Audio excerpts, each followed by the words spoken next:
Good day, writers. We are looking at discovering divine design. Genesis 24, verse 27. And that's a nice alliteration there.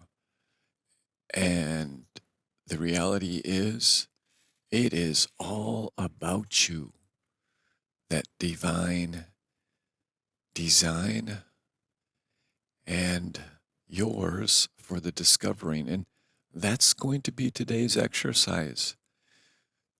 The hitch is that, well, it's divine, and we are not, but we have access to the architect.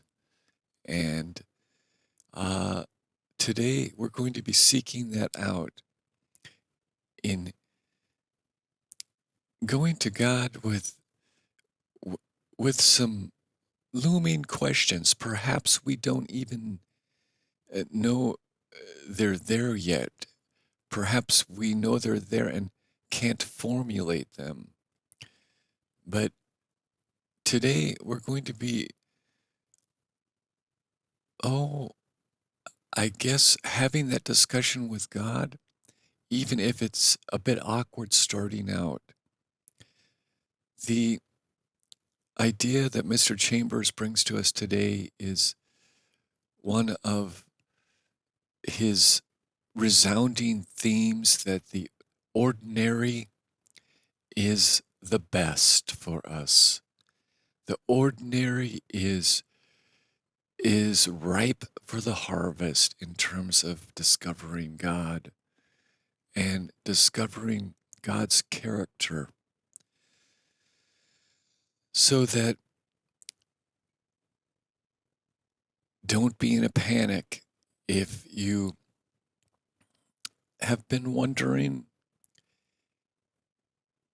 if you're walking down the right road, if you're entering into the area of disobedience. Don't be in a panic. Mr. Chambers gets into this idea that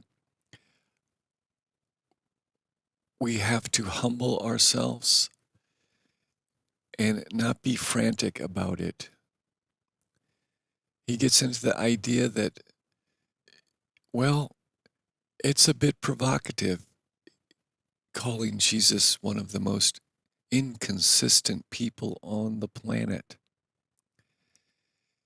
And when you think about it, I can imagine his family and friends, the disciples, his followers, just being beside themselves at some of the stuff Jesus was doing, because it didn't make sense in terms of sequence.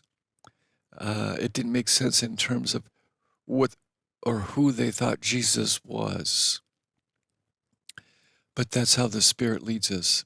And so, circling back on the design, and because it's divine, it's difficult for us to figure out exactly what God is doing with us. And, well, maybe that's the bad news, but the good news is most often we don't need to know that much. We don't need to have God micromanage us in terms of the feedback loop and continually telling us that we're on the right path. We have to watch out for that one. And we have to walk in the Spirit. And we have to walk with our heart toward God. And we'll just instinctively and inherently walk in obedience, I guess. There'll be times when maybe there's some obstacles in the way, but don't be in a panic. And always, always, always return to God when you feel his absence, and get into that. God God is consistent in that way, in terms of always wanting you to know that he loves you, and you will grow your faith when that doubt raises its ugly head, and you walk right through it, or you walk with it. I guess today's exercise, don't be in a panic. You love God, and that will lead you to the right path, and perhaps you're on it right now. Till we write again, right on.